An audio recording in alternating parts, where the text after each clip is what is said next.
Halo kawan smart, balik lagi sama gue Aero Stefano. Bagaimana hari-harinya? Kali ini, seperti yang gue bilang di sebelumnya, gue akan membahas mengenai Ragnarok, kematiannya para dewa Aesir.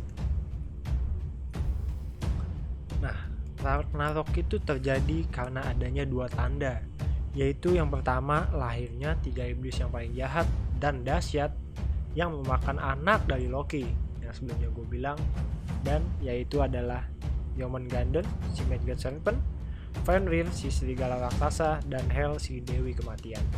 Dan yang kedua adalah tewasnya Balder saudara dewa petir Thor yang merupakan putra kedua yang paling disayangi Odin dan Frigg.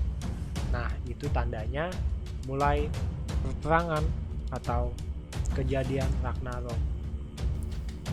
Menjelang peperangan besar inilah peran Valkyrie, sang dewi perang, yang berjumlahnya lebih dari 16 orang dewi, berperan dalam memilih dan mengumpulkan para roh prajurit hebat dari dunia manusia yang telah mati dalam pertempuran dan diangkat ke Valhalla, dialih-alih ke Niflheim. Valhalla itu tempat berkumpulnya roh-roh pahlawan yang dianggap berani dan terhebat semasa hidupnya. Yang menilai seseorang layak untuk masuk Valhalla adalah tugasnya para Valkyrie. Jadi Valkyrie ini yang memilih para pejuang-pejuang yang masuk ke Valhalla. Nah, roh pilihan para Valkyrie itu disebut Erhenjar, yang akan ikut bertempur di sisi para dewa melawan para raksasa dan monster dalam Ragnarok ini. Sebenarnya, para dewa telah mengetahui mengenai ramalan tentang Ragnarok. Salah satu pertandanya yaitu adalah dengan lahirnya tiga iblis terkuat sepanjang sejarah, yaitu si Fenrir, Jormungandr, dan Hel. Karena menurut ramalan mereka lah yang membunuh para dewa.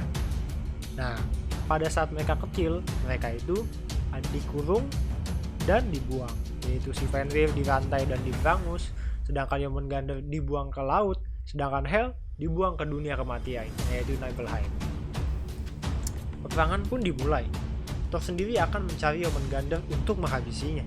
Duel Thor dengan Jormungandr berlangsung sangat seru, di mana akhirnya Thor berhasil membunuh ular beracun itu tersebut. Tetapi sama dengan Jormungandr, Thor harus mati perlahan-lahan karena bisa racun Jormungandr yang sangat mematikan. Loki di lain pihak akan berhadapan dengan rival beratnya, yaitu Heimdall. Karena Heimdall yang dulu selalu menggagalkan setiap usaha Loki untuk melarikan diri dari tindak kejahatannya. Pertempuran ini saling sangat seru karena keduanya sudah saling membendam kebencian yang amat sangat, tetapi keduanya akan sama-sama mati dalam pertarungan ini. Setelah perang berlangsung sekian lama, raksasa api Surd tanpa memperdulikan lawan atau kawan, langsung menyulutkan api pada pohon Yggdrasil. Dengan pedang apinya tersebut, dia mulai membakar seluruh dunia, menghabisi semuanya, membuat dunia ini tenggelam ke lautan. Hanya sedikit makhluk hidup dan dewa yang selamat. Setelah kehancuran yang diakibatkan oleh Ragnarok, di mana api dari Surd membakar habis 8 dunia, kecuali Niflheim, karena tidak terjangkau oleh api Surd. Dua manusia muncul, pepohonan mulai tumbuh, dan dunia baru pun tercipta. Manusia dan dewa serta makhluk hidup lainnya akan hidup berharmonis dan berdampingan, semua kebencian akan sirna. Mitos tentang Ragnarok bisanya hampir sampai di sini saja. Tidak pernah diberitahukan lagi apakah ribuan tahun mendatang akan muncul kembali kejadian serupa. Oke, jadi gitu aja. Gimana?